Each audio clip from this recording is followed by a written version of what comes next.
McGillicuddy and Murder's Pawn Shop. Episode 3. The Old Man Vanishes. September 9th, 1921. I am bound and determined to find out what's wrong with me. It's not every day you wake up and realize you glow in the dark. Perhaps I can monetize this. Is it cheaper to use human blood instead of glow-in-the-dark paint? I can give up a few pints of blood at a time, and then, voila! Easy money. Or would giving up pints of blood kill me? How many pints of blood have I got? Well, anyway, it doesn't matter.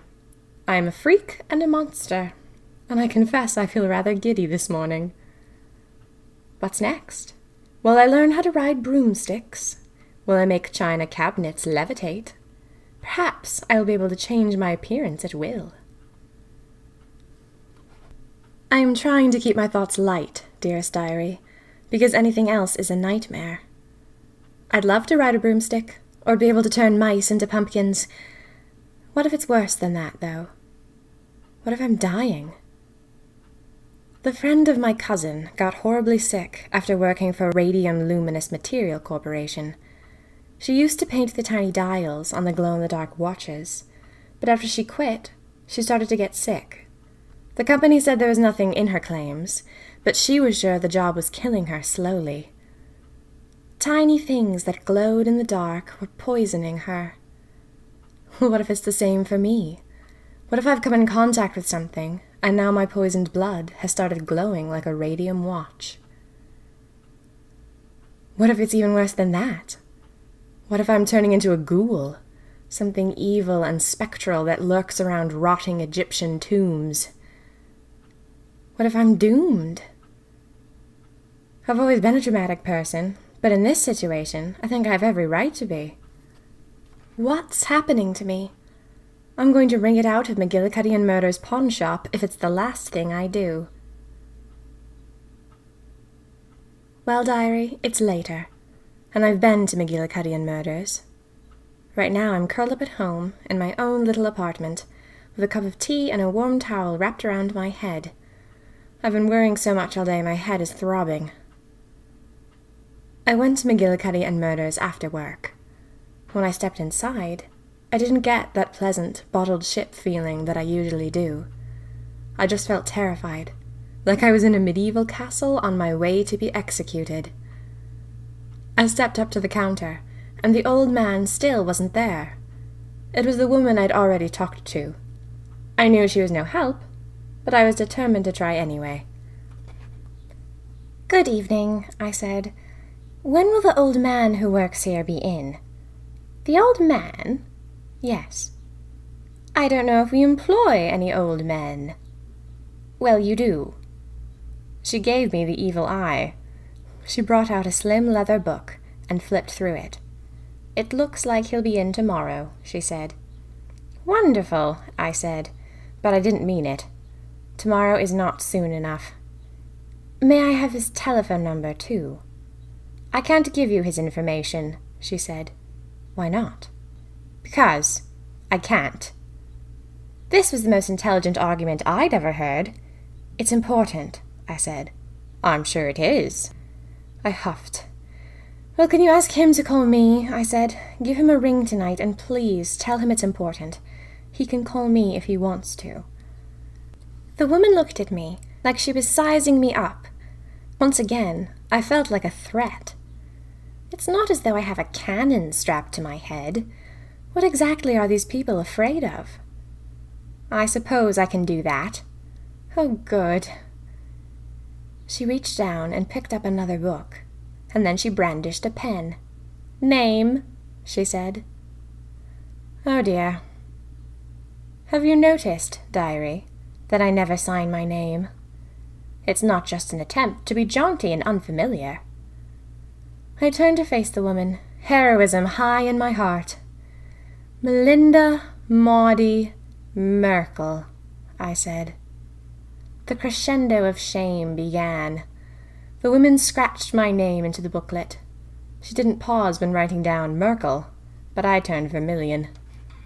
Melinda is a beautiful name. It was my mother's name, and I save it for special occasions. I go by Maude in everyday life, even though my legal middle name is quite literally Maude. My father was just that sort of person. Maude is nice. I like Maude. But what I cannot forgive my parents for is bringing me into this world with the last name of Merkel, and then naming me with all M's to top it off.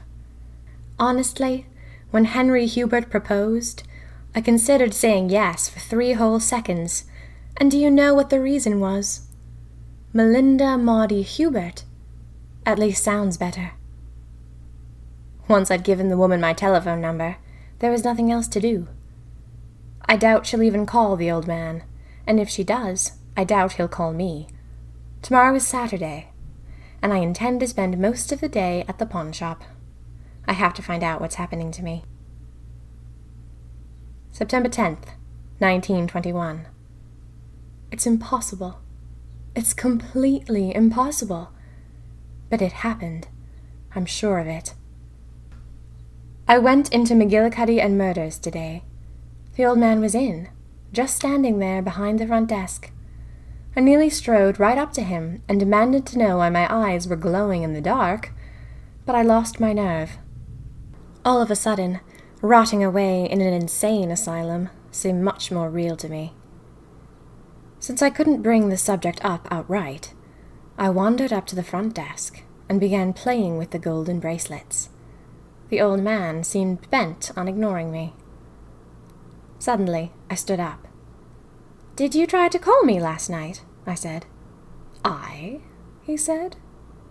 He was saying I, as in me, myself, and I, but I heard I, like the one on my bathroom sink. I turned green. "Why would I call you, my dear?" he said. This was really too much. He'd seemed to know all about the eye when he gave it to me. He'd touched it like he loved it. Then he'd given it to me like he wanted to pass on a curse. Didn't he know about what it was doing to me? "I love the china eye you gave me," I said. "Oh," he said, softly. He was most definitely being creepy and mysterious. "Yes," I said, "and I just wondered where it came from." He smiled at me. "You know, I'm not sure. I don't know where it came from. I'm sorry, my dear." He was refusing to tell me anything. There was a strange look in his eyes, like he was keeping something from me.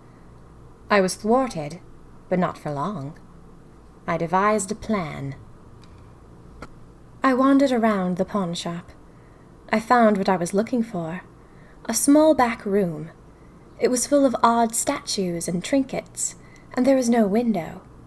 The only light came in through the propped open door. I hurried back to the old man.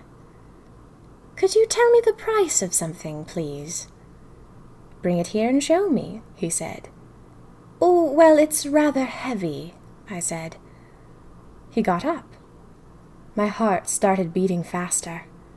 The old man followed me to the small dark room. I pointed at a random statue near the back. "It's that one there."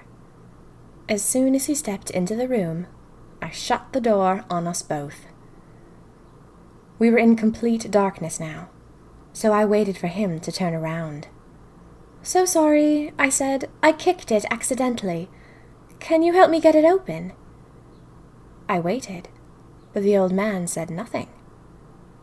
"I'll tell you my idea, diary. My idea is that the old man has eyes that glow as brightly as my own. If he saw my eyes, and I saw his, he'd have to tell me what was going on." But the old man said nothing. Finally I grew skittish, and I opened the door. He was gone. I stared, open-mouthed. I looked around the room for a hidden door.